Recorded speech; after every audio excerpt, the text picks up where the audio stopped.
अनोखा रिश्ता कैसे थी सास और बहू की ये जोड़ी। बाय माँ, मैं निकल रही हूँ, और हाँ भूलना मत, दोपहर के खाने से पहले दवा जरूर खा लेना। क्या पल्लवी ऑफिस जाने लगी, तभी ललिता ने उसे रोक कहा, यह पकड़ो टिफिन, रोज भूल जाती हो, और हाँ पहुँचते ही फोन जरूर कर देना।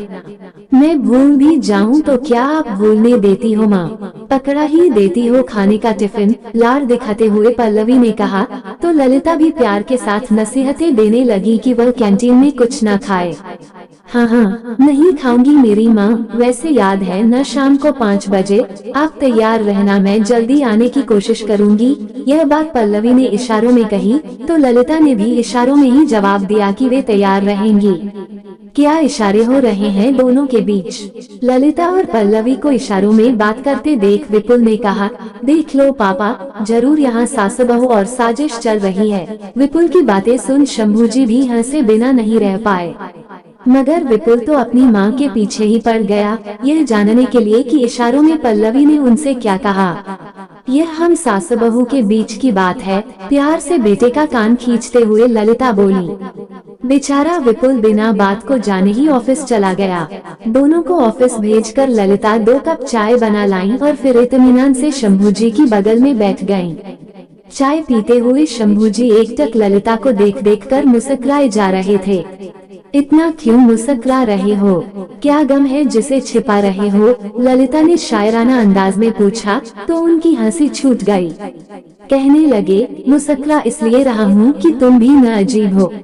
अरे बता देती बेचारे को कि तुम सास बहू का क्या प्रोग्राम है, लेकिन जो भी हो तुम सास बहू की बॉन्डिंग देखकर मन को बड़ा सुकून मिलता है, वरना तो मेरा सास बहू के झगड़े सुन सुन कर दिमाग घूम जाता है।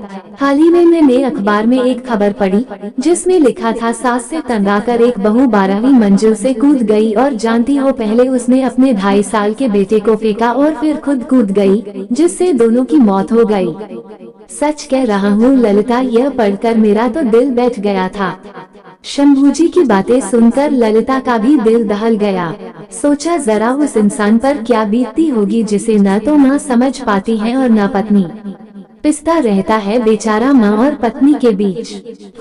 सही कह रहे हैं आप। हमारे समाज में जब एक लड़की शादी के बाद अपना मायका छोड़कर, जहां उसने लगभग अपनी आधी जिंदगी पूरे हक के साथ गुजारी होती है, ससुराल में कदम रखते ही उसके दिल में घबराहट सी होने लगती है कि यहाँ सब उसे दिल से तो अपनाएंगे ना, अपने परिवार का हिस्सा समझेंगे न। ज्यादातर घरों में यही होता है कि बहू को आए अभी कुछ दिन हुए नहीं कि जिम्मेदारी की टोकरी उसे पकड़ा दी जाती है। उसे यह तो समझा दिया जाता है कि सास ससुर के साथ साथ नंदेवर और नाते रिश्तेदारों को भी सम्मान देना होगा, लेकिन यह नहीं समझाया जाता कि आज से यह घर उसका भी है और ससुराल में उसकी राय भी उतनी ही मान्य होगी जितनी घर के बाकी सदस्यों की।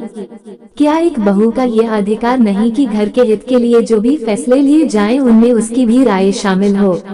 क्यों सास को लगने लगता है कि बहू आते ही उससे उसके बेटे को छीन लेगी? अगर ऐसा ही है तो फिर न करे वे अपने बेटे की शादी, रखे अपने आंचल में ही छिपाकर। अगर शादी के बाद बेटा अपने परिवार को कुछ बोल जाए तो सबको यही लगने लगता है कि बीवी ने ही सिखाया होगा उसे ऐसा बोलने के लिए, और यही झगड़े की जड़ है। हर बात के लिए बहू को ही दोषी ठहराया जाने लगता है, और तो और उसके मायके को भी नहीं छोड़ते लोग। कहते हुए ललिता की आंखें गीली हो गईं, जो शंभूजी से भी छिपी न रह पाईं। वे समझ रहे थे कि आज ललिता के मन का गुब्बार निकल रहा है और वो वही सब बोल रही है जो उसके साथ हुआ है। उन्हें भी तो याद है, कभी उनकी माँ ने ललिता को चैन से जीने नहीं दिया। बात बात पर ताने लहने, गाली गलौच, यहाँ तक कि थप्पड़ भी चला देती थी वे ललिता पर, और बेचारी रोकर रह जाती। लेकिन क्या कोई भी लड़की अपने मायके की बेइज्जती सहन कर सकती है भला? जब ललिता की सास उसके मायके के खिलाफ कुछ बोल देती तो उसे सहन नहीं होता और वो पलटकर जवाब दे देती। यह बात उनकी माँ की बर्दाश्त के बाहर चली जाती। गरजते हुए कहती कि अगर फिर कभी ललिता ने कैंची की तरह जबान चलाई तो वे उसे हमेशा के लिए उसके मायके भेज देगी, क्योंकि उनके बेटे के लिए लड़कियों की कमी नहीं है। बेचारे शंभूजी भी क्या करते, खून का घूंट पी कर रह जाते पर अपनी माँ से कुछ कह न पाते। अगर कुछ बोलते तो जोरू का गुलाम कहलाते, और पहले के जमाने में कहाँ बेटे को इतना हक होता था कि वो पत्नी की तरफदारी में कुछ बोल सके। मैंने तो पहले ही सोच लिया था शंभू जी कि जब मेरी बहू का गृह प्रवेश होगा तो उसे सिर्फ कर्तव्यों, दायित्वों, जिम्मेदारियों और फर्ज की टोकरी ही नहीं थमाऊंगी, वरन उसे उसके हक और अधिकारों का गुलदस्ता भी दूंगी, क्योंकि आखिर वह भी तो अपनी ससुराल में कुछ उम्मीदें लेकर आएगी। और अगर तुम्हारी बहू ही अच्छे विचारों वाली नहीं आती तब कैसे निभाती उससे? शंभू जी ने पूछा। अपने पति की बातों पर वे हंसी और फिर कहने लगी, मैंने यह भी सोचा था कि शायद मेरी बहू मेरे मन मुताबिक न आए, लेकिन फिर भी मैं उससे निभाऊंगी। उसे इतना प्यार दूंगी कि वह भी मेरे रंग में रंग जाएगी।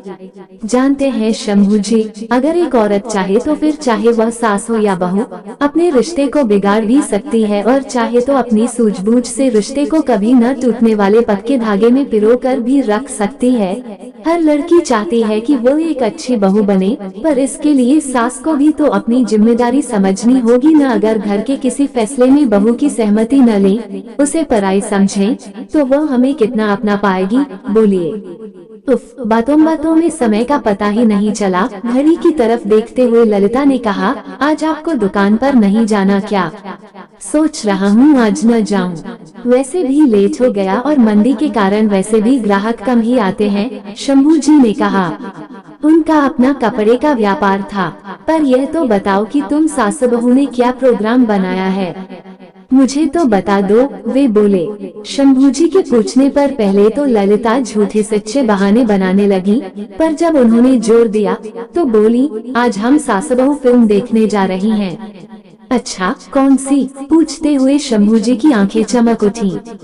अरे, वो करीना कपूर और सोनम कपूर की कोई नई फिल्म आई है ना? क्या नाम है उसका? हाँ, याद आया, वी रेडी वेडिंग। वही देखने जा रही हैं। आज आप घर पर ही हैं, तो ध्यान रखना घर का। अच्छा, तो अब तुम सासू बहू फिल्म देखो और हम बाप बेटा खाना पकाएं, यही कहना चाहती हो ना?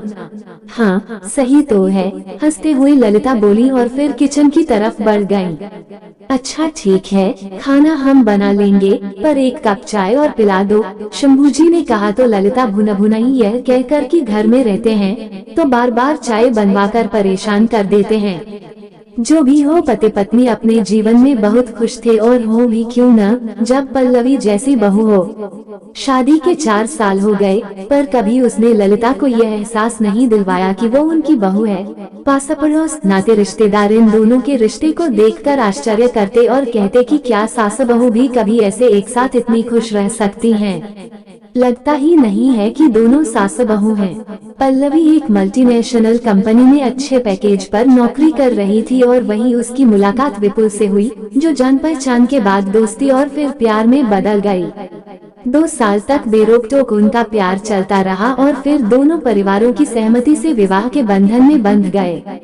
वैसे तो बचपन से ही पल्लवी को सास नाम के प्राणी से डर लगता था, क्योंकि उसके जहन में एक हौला सा बैठ गया था कि सास और बहू में कभी नहीं पटती, क्योंकि अपने घर में भी तो उसने आए दिन अपनी माँ और दादी को लड़ते झगड़ते ही देखा था। ज्यों-ज्यों वह बड़ी होती गई, दादी और माँ में लड़ाइयाँ भी बढ़ती चली गईं। उसे याद है जब उसकी माँ दादी में झगड़ा होता और उसके पापा किसी एक की तरफदारी करते तो दूसरी का मुंह फूल जाता। हालत यह हो गई कि फिर उन्होंने बोलना ही छोड़ दिया। जब भी दोनों में झगड़ा होता, पल्लवी के पापा घर से बाहर निकल जाते। नाते रिश्तेदारों और पास पड़ोस में भी तो आए दिन सास बहू के झगड़े सुनते देखते वह घबरा सी जाती। उसे याद है जब पड़ोस की शकुंतला चाची की बहू ने अपने शरीर पर मिट्टी का तेल छिड़क कर आग लगा ली थी। तब यह सुनकर पल्लवी की रूह कांप उठी थी। वैसे हल्ला तो यही हुआ था कि उसकी सास ने ही उसे जलाकर मार डाला, मगर कोई सबूत न मिलने के कारण वह कुछ सजा पाकर ही बच गई थी। मगर मारा तो उसे उसकी सास ने ही था, क्योंकि उसकी बहू तो गाय समान सीधी थी। ऐसा पल्लवी की दादी कहा करती थी। पल्लवी की दादी भी किसी सांपनाथ से कम नहीं थी, और माँ तो नागनाथ थी ही, क्योंकि दादी एक सुनाती तो माँ 1000 सुना डालती। खैर, एक दिन पल्लवी की दादी इस दुनिया को छोड़कर चली गईं। लेकिन आश्चर्य तो उसे तब हुआ जब दादी की 13वीं पर मोहल्ले की औरतों के सामने घयाली आंसू बहाते हुए पल्लवी की मां शांति कहने लगी कि उनकी सास नहीं मां थी उनकी। जाने अब वे उनके बगैर कैसे जी पाएंगी। मन तो हुआ पल्लवी का कि कह दे कि क्यों झूठे आंसू बहा रही हो माँ, तब तुमने दादी को माँ माना। मगर वह चुप रही। मन ही मन सोचने लगी कि बस नाम ही शांति है उसकी माँ का, काम तो सारे अशांति वाले ही करती हैं। सास बहू के झगड़े सुन देख कर पल्लवी का तो शादी पर से विश्वास ही उठ गया था। जब भी उसकी शादी की बात चलती वह सिहर जाती। सोचती जाने कैसी ससुराल मिलेगी, कहीं उसकी सास भी शकुंतला चाची जैसी निकली तो, या कहीं उसमें भी उसकी माँ का गुण आ गया तो। ऐसे कई सवाल उसके मन को डराते रहते। अपने मन का डर उसने विपुल को भी बताया, जिसे सुन उसकी हंसी रुक नहीं रही थी। किसी तरह अपनी हंसी रोक वह कहने लगा, हाँ मेरी माँ सच में ललिता पवार है। सोच लो अब भी समय है, कहीं ऐसा न हो तुम्हें बाद में पछताना पड़े। पागल, मेरी माँ पुराने जमाने की सास नहीं है, तुम्हें उनसे मिलने के बाद खुद ही पता चल जाएगा। विपुल की बातों ने उसका डर जरा कम तो कर दिया, पर पूरी तरह से खत्म नहीं हो पाया। अब भी सास को लेकर दिल के किसी कोने में डर तो था ही। विदाई के वक्त बड़े प्यार से शांति ने भी अपनी बेटी के कान फूंकते हुए समझाया था, देख बिटिया, सास को कभी माँ समझने की भूल न करना, क्योंकि सास चुड़ैल का दूसरा रूप होती है। देखा नहीं अपनी दादी को, मांझी मांझी कहकर उसे सिर पर मत बैठा लेना, पैरों में तेल मालिश वालिश की आदत तो डालना ही मत, नहीं तो मरते दम तक तुमसे सेवा करवाती रहेगी। सबसे बड़ी बात, पति को अपनी मुट्ठी में रखना और उसके कमाए पैसों को भी।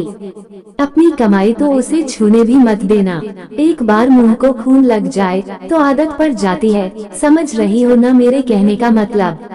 अपनी माँ की कुछ बातों को उसने आत्मसात कर लिया तो कुछ को नहीं। ससुराल में जब पल्लवी ने पहला कदम रखा तो सबसे पहले उसका सामना ललिता यानी अपनी सास से ही हुआ। उनका भरा हुआ रूबीला चेहरा, लंबा चर्बी से लदा शरीर देखकर ही वह डर गई। लगा जैसा नाम वैसा ही रूप, और जिस तरह से वे आत्मविश्वास से भरी आवाज में बातें करती, पल्लवी कांप जाती। वह समझ गई कि उसका हाल वही होने वाला है जो और बेचारी बहुओं का होता आया है। मगर हफ्ता 10 दिन में ही जान लिया पल्लवी ने कि यथा नाम तथा गुण वाली कहावत ललिता पर कहीं से भी लागू नहीं होती है।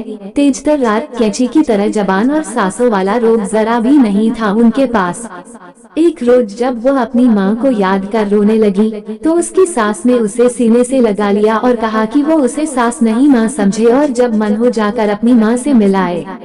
किसी बात की रोक टोक नहीं है यहाँ उस पर, क्योंकि यह उसका भी घर है। जैसे उनके लिए उनकी बेटी है वैसे ही बहू भी। और सिर्फ कहा ही नहीं, ललिता ने करके भी दिखाया, क्योंकि पल्लवी को नए माहौल में ढलने और वहाँ के लोगों की पसंद नापसंद को समझने के लिए उसे पर्याप्त समय दिया। अगर पल्लवी से कोई गलती हो जाती तो एक माँ की तरह बड़े प्यार से उसे सिखाने का प्रयास करती। पाककला में तो उसकी सास ने ही उसे माहिर किया था, वरना एक मैगी और अंडा उबालने के सिवा और कुछ कहाँ बनाना आता था उसे। लेकिन कभी ललिता ने उसे इस बात के लिए ताना लहाना नहीं मारा, बल्कि बोलने वालों का भी यह कहकर मुंह चुप करा देती कि आज की लड़कियां चांद पर पहुंच चुकी हैं। पर अफसोस कि हमारी सोच आज भी वही की वही है। क्यों हमें बहु सर्वगुण संपन्न चाहिए? क्या हम सासे भी हैं सर्वगुण संपन्न, और यही उम्मीद हम अपनी बेटियों से क्यों नहीं लगाते? फिर क्या मजाल जो कोई पल्लवी के बारे में कुछ बोल भी दे। उस दिन ललिता की बातें सुनकर दिल से पल्लवी ने अपनी सास को माँ समझा और सोच लिया कि वह कैसा रिश्ता निभाएगी अपनी सास से। तभी ललिता ने यह नहीं जताया कि विपुल उनका बेटा है तो विपुल पर पहला अधिकार भी उनका ही है, और न ही कभी पल्लवी ने ऐसा जताया कि अब उसके पति पर सिर्फ उसका अधिकार है। जब कभी बेटे बहू में किसी बात को लेकर बहस छिड़ जाती तो ललिता बहू का ही साथ देती। इससे पल्लवी के मन में ललिता के प्रति और सम्मान बढ़ता गया। धीरे धीरे वह अपनी सास के और करीब आने लगी, पूरी तरह से खुलने लगी उनके साथ। कोई भी काम होता वह ललिता से पूछकर ही करती। उसका जो भय था सास को लेकर वह दूर हो चुका था। लोग कहते हैं अच्छी बहू बनना और सूर्य पर जाना एक ही बात है, लेकिन अगर मैं एक अच्छी बेटी हूँ तो अच्छी बहू क्यों नहीं बन सकती? मां दादी को मैंने हमेशा लड़ते झगड़ते देखा है, लेकिन गलती सिर्फ दादी की ही नहीं होती थी। माँ चाहती तो सास बहू के रिश्ते को संवार सकती थी, पर उन्होंने और बिगाड़ा रिश्ते को। मुझे भी उन्होंने वही सब सिखाया सास के प्रति, पर मैं उनकी एक भी बात में नहीं आई, क्योंकि मैं जानती थी कि सामने वाले मुझे वही देंगे जो मैं उन्हें दूंगी, और ताली कभी एक हाथ से नहीं बजती। शादी के बाद एक लड़की का रिश्ता सिर्फ अपने पति से ही नहीं जुड़ता, बल्कि ससुराल के बाकी सदस्यों से भी खास रिश्ता बन जाता है। यह बात क्यों नहीं समझती लड़कियां? अगर अपने घर का माहौल हमेशा अच्छा और खुशी भरा रखना है, तो मुझे अपनी माँ की बातें भूलनी होंगी, और फिर सिर्फ पति पत्नी में ही 7 वचन क्यों? सास बहू भी क्यों ना कुछ वचनों में बंध जाएं, ताकि जीवन सुखमय बीत सके, अपने आप से ही कहती पल्लवी। उसी दिन ठान लिया पल्लवी ने कि वे सास बहू भी कुछ वचनों में बंधेंगी और अपने रिश्ते को एक नया नाम देंगी, अनोखा रिश्ता। अब पल्लवी अपनी सास की हर पसंद नापसंद को जानने समझने लगी थी। चाहे शॉपिंग पर जाना हो, फिल्म देखने जाना हो, या घर में बैठकर सास बहू सीरियल देखना हो, दोनों साथ देखती। अब तो पल्लवी ने ललिता को व्हाट्सएप, फेसबुक, लैपटॉप, यहाँ तक कि कार चलाना भी सिखा दिया था। सबके ऑफिस चले जाने के बाद ललिता घर में बोर न हो, इसलिए उसने जबरदस्ती उन्हें किट्टी भी ज्वाइन करवा दी। शुरू में ललिता को अजीब लगा था, पर फिर मजा आने लगा। अब वे भी अपनी बहू के साथ जाकर और औरतों की तरह स्टाइलिश कपड़े खरीद लाती। वजन भी बहुत कम कर लिया था। आखिर दोनों सास बहू रोज वॉक पर जो जाती थी। अपने हल्के शरीर को देख बहुत खुश होती ललिता, और उसका सारा श्रेय देती अपनी बहू को, जिसके कारण उनमें इतना बदलाव आया था, वरना तो 5 गज की साड़ी में ही लिपटी उनकी जिंदगी गुजर रही थी। एक दिन चुटकी लेते हुए शंभू जी ने कहा, भी कहीं तुम ललिता पवार से 0 फिगर साइज वाली करीना न बन जाओ। फिर मेरा क्या होगा मेरी जान? हाँ, बनूंगी ही। आपको क्यों जलन हो रही है? ललिता बोली। अरे मैं क्यों जलने लगा भाई? अच्छा है, बन जाओ करीना की तरह। मेरे लिए तो और अच्छा ही है न, वरना तो ट्रक के साथ आधी से ज्यादा उम्र बीती गई मेरी। कहकर शंभू जी हंस पड़े, पर ललिता बड़बड़ा उठी। दोनों की इस तरह की नोकझोंक देख पल्लवी और विपुल हंस पड़ते। एक दिन जब पल्लवी ने अपने लिए जीन्स और टी-शर्ट खरीदी, तो ललिता के लिए भी खरीद लाई। वैसे विपुल ने मना किया था कि मत खरीदो, माँ नहीं पहनेगी, पर वह ले ही आई। अरे यह क्या ले आई बहू? नहीं नहीं, मैं ये सब नहीं पहनूंगी। लोग क्या कहेंगे, और मेरी उम्र तो देखो। जीन्स व टी-शर्ट एक तरफ रखते हुए ललिता ने कहा, उम्र क्यों नहीं है? अभी आपकी उम्र ही क्या हुई है माँ? लगता है आप 50 की हैं। लोगों की परवाह छोड़िए, बस वही पहनिए जो आपको अच्छा लगता है, और मुझे पता है आपका जीन्स पहनने का मन है, आप ये जरूर पहनेंगी। हुक सुनाकर पल्लवी फ्रेश होने चली गई। ललिता उसे जाते देखते हुए सोचने लगी कि यह कैसा अनोखा रिश्ता है उनका। तो दोस्तों, कैसी लगी ये वीडियो? अगर आपको वीडियो अच्छी लगी है तो हमारे चैनल को सब्सक्राइब करें तथा घंटी जरूर दबाएं। धन्यवाद।